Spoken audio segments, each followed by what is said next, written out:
आजकल आपने देखा होगा होल बॉडी पेट सीटी स्कैन कैंसर की डायग्नोसिस में और ट्रीटमेंट में बहुत बड़ा मेजर रोल प्ले करता है। बट एक बहुत बड़ी गलती अक्सर लोग कर देते हैं, जो कि मैं इस वीडियो में आपको डिटेल में बताने वाली हूँ। Hi everyone, I am doctor Rekha Arya, I am a cancer specialist और आज हम बात करेंगे पेट सीटी कराते टाइम आपको किन बातों का ध्यान देना है।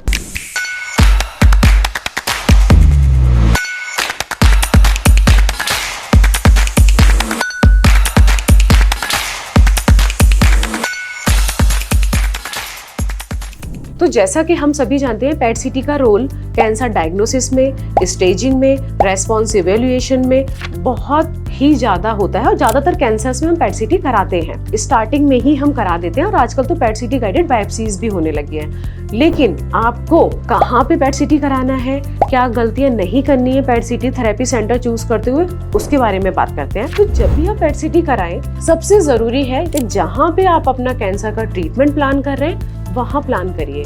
उसके बहुत बड़े रीजन हैं। देखिए, जब भी कैंसर का ट्रीटमेंट होता है, टीम वर्क होता है। Surgical oncologist, radiation oncologist, medical oncologist, तीनों ही एक्सपर्ट्स की जरूरत पड़ती है ज्यादातर केसेस में। तो कभी कभी क्या होता है कि suppose head and neck cancer है, पेट सीटी कराया, सर्जरी प्लान हो गई, तो सर्जन को कभी कभी रेडियोलॉजी सेंटर में जाके, न्यूक्लियर मेडिसिन सेंटर में जाके वहाँ के एक्सपर्ट के साथ डिस्कशन करना पड़ता है कि क्या जो ये फाइंडिंग्स हैं कितनी एक्यूरेट हैं, सर्जरी के प्लेन उन्हें कितने मिलेंगे, क्लियर मार्जिन के डिस्कशन, बीमारी कहाँ तक लिमिटेड है, बाहर तो नहीं गई है फील्ड से, रिसेक्टिबिलिटी क्राइटेरिया फिट होता है नहीं होता है, अक्सर एक्सपर्ट जाके डिस्कस करते हैं, जैसे कि सर्जिकल ऑन्कोलॉजिस्ट डिस्कस करते हैं। अब मैं रेडिएशन ऑन्कोलॉजिस्ट की बात करती हूँ। एज ए रेडिएशन ऑन्कोलॉजिस्ट जब भी मैं रेडिएशन प्लान करती हूँ कैंसर के ट्रीटमेंट में, तो मैं भी पेट सीटी के जो एक्सपर्ट हैं, जो डॉक्टर हैं, उनसे जाके डिस्कस करती हूँ कि मैं ये रेडिएशन प्लान कर रही हूँ, मैं ये कंटूर कर रही हूँ, मैंने ये प्लान किया है, इज इट एक्यूरेट, और अगर मुझे कहीं कुछ डाउट होता है तो मैं क्रॉस चेक करती हूँ।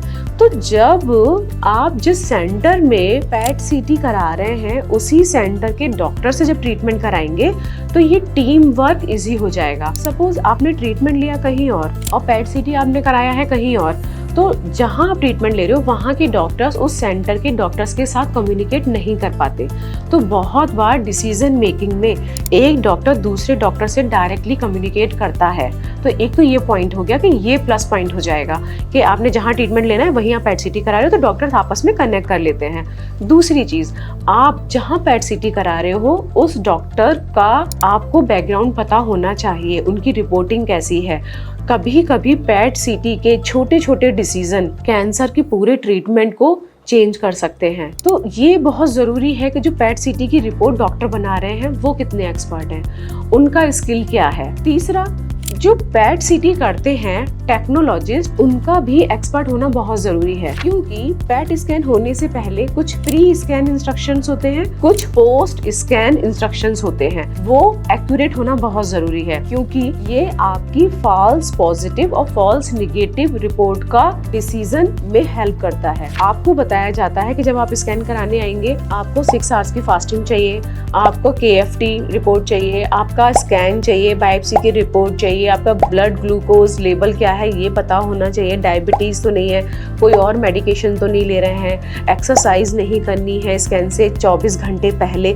ये सारे एक्यूरेट इंस्ट्रक्शन पता होना बहुत ज़रूरी है। अगर वहाँ का स्कैन का स्टाफ या वहाँ के जो स्टाफ है डॉक्टर, वो आपको प्रॉपर गाइड करेंगे तो एक एक्यूरेट रिपोर्ट के आने के चांसेस बढ़ जाते हैं। पोस्ट स्कैन भी कुछ इंस्ट्रक्शंस होते हैं, जैसे कि पेशेंट को फैमिली मेंबर से थोड़ा 24 घंटे के लिए दूर रखा जाता है, अलग सेपरेट वॉशरूम यूज करने के लिए बोला जाता है, प्रॉपर हाइड्रेशन बोला जाता है। इस तरह की इंस्ट्रक्शंस भी प्रॉपर मिले, बाकी लोगों की सेफ्टी के लिए भी जरूरी है। अदर चीज क्या होती है, जब आपका स्कैन हुआ है तो आपको वेट कराया जाता है कि कहीं हमें डिलेड स्कैन की जरूरत तो नहीं है। अगर वहाँ का स्टाफ इतना स्किल्ड नहीं होगा तो ये सारी चीजों की लैगिंग हो सकती है। तो जब भी पेट सीटी कराएं वहाँ का सेंटर प्रेफर करें जहाँ आप ट्रीटमेंट ले रहे हो, डॉक्टर के बारे में पता करें, प्रॉपर स्टाफ के बारे में पता करें और स्कैन से पहले सारा A to Z आप अपना नॉलेज गैदर करें कि क्या करना है, क्या नहीं करना है, क्या प्रिकॉशंस लेने हैं। तो ये एक छोटी छोटी बातें होती हैं जो हमारे डिसीजन मेकिंग में बहुत हेल्प करती हैं। बट मेरा यही सजेशन है एज एन ऑन्कोलॉजिस्ट कि जहाँ आप जा रहे हैं पेट सीटी कराने व ट्रीटमेंट के लिए,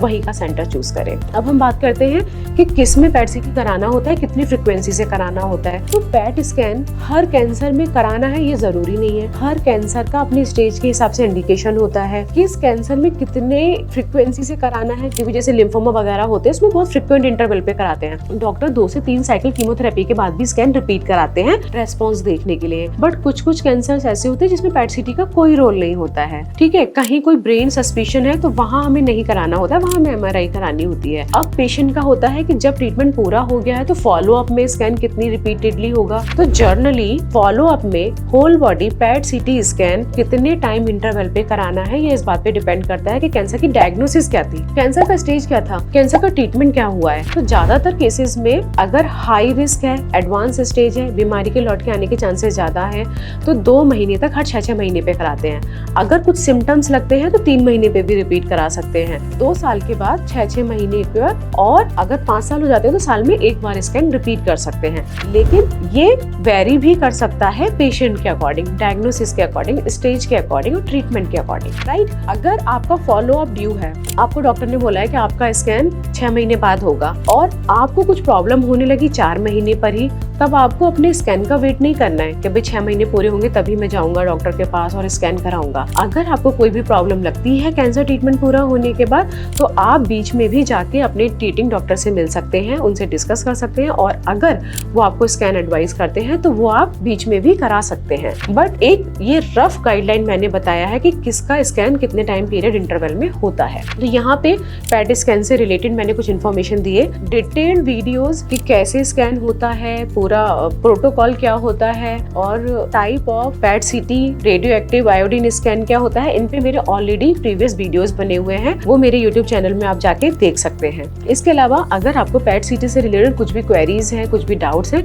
तो वो आप कमेंट कर सकते हैं, मैं उनका टाइम निकाल के रिप्लाई जरूर दूंगी। बाकी आप दूसरे लोगों के लिए ये वीडियो जरूर शेयर करिए, क्योंकि ये एक शेयर किसी का ट्रीटमेंट डिसीजन चेंज कर सकता है। Thank you so much for watching this video. Please like, comment and share with others. Thank you so much.